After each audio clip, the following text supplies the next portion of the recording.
और अब बढ़ते आगे। उत्तर प्रदेश को लंबे इंतजार के बाद नया पुलिस प्रमुख मिल गया है। राज्य सरकार ने शनिवार शाम राजीव कृष्णा को प्रदेश का नया कार्यवाहक डीजीपी नियुक्त किया है। वो प्रदेश के लगातार 5वें कार्यवाहक डीजीपी हैं। हाल ही के दिनों में नए डीजीपी की नियुक्ति को लेकर लगातार कयास चल रहे थे। कई नामों पर चर्चा हो रही थी और आखिरकार सरकार ने राजीव कृष्ण के नाम पर मोहर लगा दी है। राजीव कृष्ण उत्तर प्रदेश कैडर के 1991 बैच के आईपीएस अधिकारी हैं। वो मूल रूप से नोएडा के रहने वाले हैं और अपने 3 दशक से अधिक लंबे करियर में उन्होंने प्रदेश के कई अहम पदों पर कार्य किया है। राजीव कृष्ण की छवि एक कर्मठ, तेज तर्रार और प्रभावशाली अफसरों में होती है।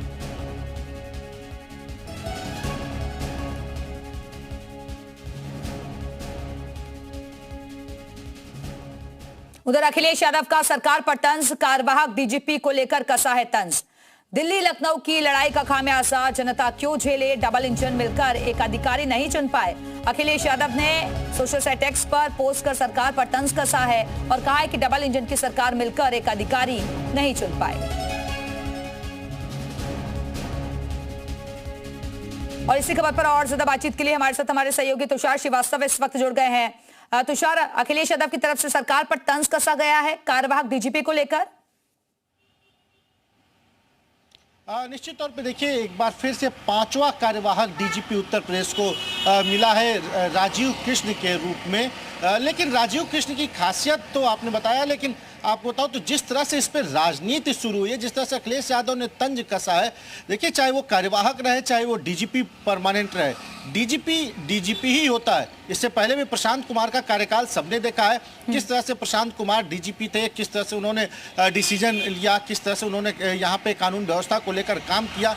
चाहे वो कार्यवाहक ही रहे, लेकिन कभी ये नहीं लगा कि वो डीजीपी परमानेंट नहीं है। और ठीक वैसे ही राजीव कृष्ण भी भले ही कार्यवाहक हैं, लेकिन राजीव कृष्ण का जिस तरह से नेचर रहा है, कड़क रहे हैं, राजीव कृष्ण जिस तरह से अनुशासित रहे हैं, राजीव कृष्ण जिस तरह से ओरिएंटेड, जॉब ओरिएंटेड रहे, राजीव कृष्ण जिस तरह से नए नए तकनीक को लेकर आए हैं, तो निश्चित तौर पे ये कहा जा सकता है कि चाहे वो कार्यवाहक रहें चाहे वो परमानेंट डीजीपी रहें, बहुत फर्क देखने को नहीं मिलेगा। आपको मैं एक छोटी सी बात समझाऊं कि देखिए कार्यवाहक और परमानेंट में क्या फ़र्क होता है। बस कार्यवाहक है तो कानून व्यवस्था को लेकर उसके पास सारी जिम्मेदारी है, पुलिसिंग को लेकर सारी जिम्मेदारी है, एक फाइनेंशियल पावर नहीं होता है। तो वैसे भी उत्तर प्रदेश में योगी सरकार जब से बनी है तब से फाइनेंशियल के पावर के लिए कमेटी का गठन किया गया है, और चाहे वो कार्यवाहक डीजीपी हो चाहे वो डीजीपी हो, उस फाइनेंशियल कमेटी का वो अध्यक्ष जरूर रहता है। तो ऐसे में इनडायरेक्टली अगर देखा जाए तो पावर सारा डीजीपी के पास रहेगा, चाहे वो कार्यवाहक हो चाहे परमानेंट हो।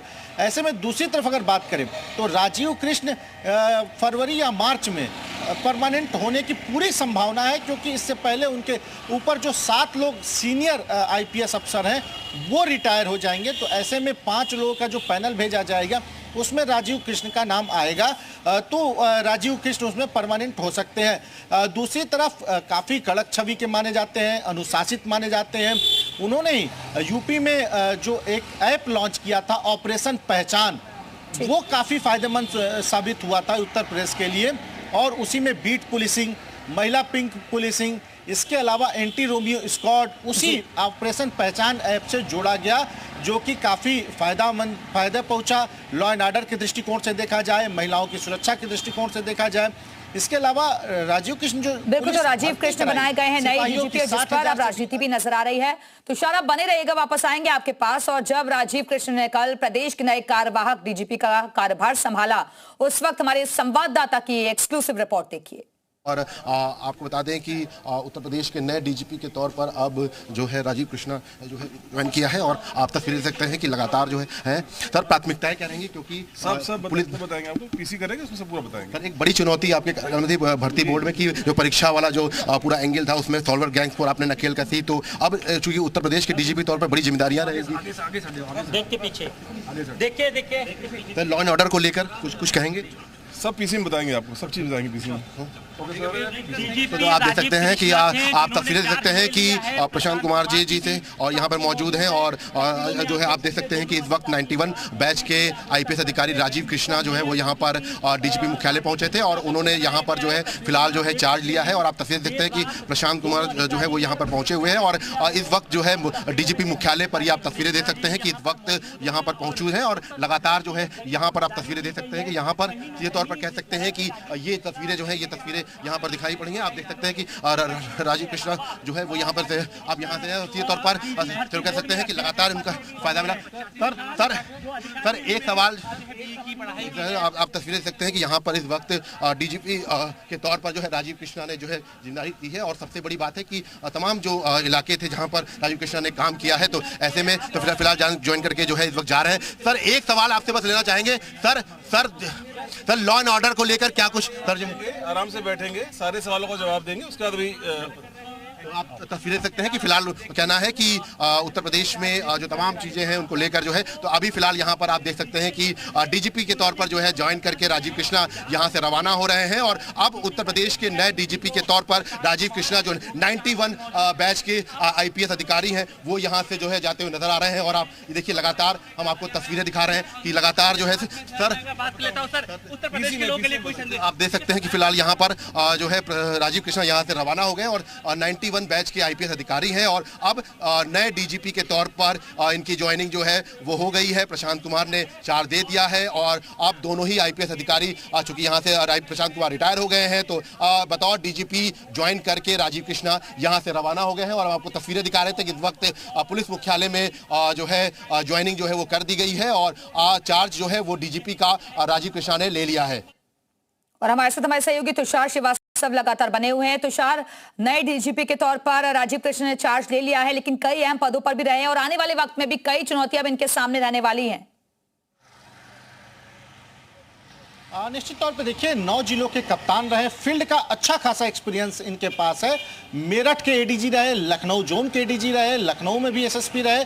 और आपको बताऊं तो जो हमारे सोर्सेज बता रहे हैं, कुछ अधिकारियों का यह मानना था कि पहली महिला डीजीपी बनाया जाए तिलोत्तमा वर्मा को, लेकिन वो इस वजह से नहीं डीजीपी बन पाई क्योंकि 2002 के बाद से वो कभी फील्ड में रही नहीं। एक बार वो एसएसपी रही, उसके बाद फील्ड में कभी नहीं रही।